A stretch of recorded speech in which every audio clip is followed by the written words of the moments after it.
अपने संघर्ष से, अपनी विद्वता के से दबे कुचले वंचित शोषित समाज को इन्होंने हक दे दिए, अधिकार दे दिए, जिसके अधिकारों का आज हम उपभोग करके सुखी जीवन व्यतीत कर रहे हैं।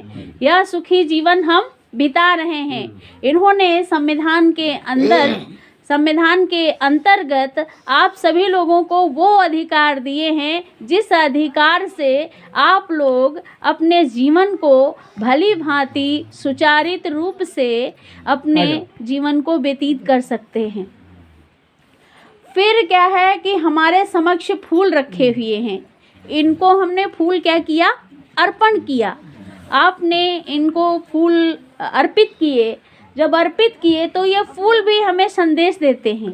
कहते हैं कि देखिए, हम अपने परिवार से अलग हुए और अलग हो करके भी हम मुस्करा रहे हैं, और मुस्करा करके कुछ क्षण में हमारा विनाश हो जाएगा।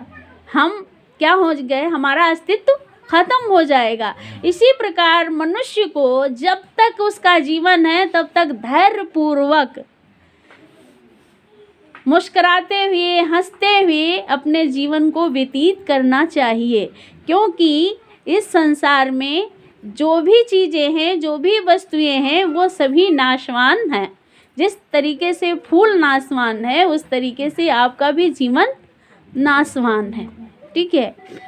धागा भी एक संदेश देता है। आपके बीच में ये धागा रखा गया है। धागा भी एक संदेश देता है। इसको लोग रूढ़िवादी और परंपरा में जोड़ के देखते हैं, लेकिन ये धागा संदेश देता है कि देखिए एकता में कितना बल है। ठीक है। ये जो एक एक रेशे से लिपटाया गया है और इसमें देखिए मजबूती है, मजबूती है, इसको तोड़ने में ताकत लगती है। इसी प्रकार से अगर हम सिंगल होंगे तो हमको आसानी से लोग तोड़ देंगे, लेकिन जब हम एकता में बंधे रहेंगे, जब हम एक विचारों से और एक कार्यों से, हर चीज़ से जुड़े रहेंगे तो हम मजबूत बने रहेंगे और कोई भी दुश्मन हमारे ऊपर आक्रमण नहीं करेगा, और जो भी आक्रमण करेगा वो क्या होगा? परास्त हो जाएगा। इसलिए हमको एकता में रहना चाहिए। ये संदेश हमको धागा देता है। फिर उसके बाद में आपके बीच समक्ष रखी हुई मोमबत्ती है।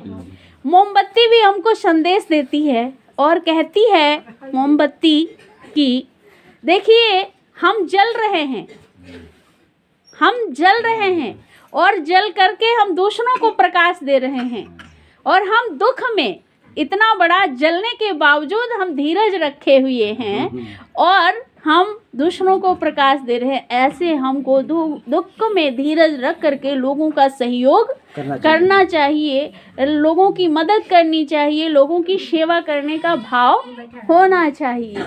ये हमें अगर मोमबत्ती सिखाती है। अगरबत्ती क्या सिखा रही है? अगरबत्ती भी सिखा रही है कि जिस प्रकार से हम सुगंध को छोड़ रहे हैं, हमारी सुगंध चारों तरफ फैल रही है, इसी प्रकार से मनुष्य के द्वारा किए गए अच्छे कर्म जो हैं वो चारों तरफ फैलते हैं, और इसके धुएं की सुगंध की तरीके से चारों तरफ के वातावरण को, मनुष्यों के अच्छे कार्यों को से महका देते हैं। इसलिए जिस प्रकार से अगरबत्ती हमें अच्छी सुगंध दे करके अपने वातावरण को महका रही है, ऐसे हमें भी अच्छे कर्म करके अपने घर, परिवार, समाज, देश को महकाना चाहिए। ठीक है।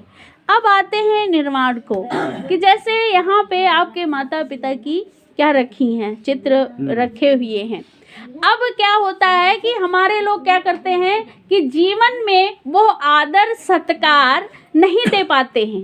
कुछ लोग नहीं दे पाते हैं, कुछ लोग दे जाते हैं।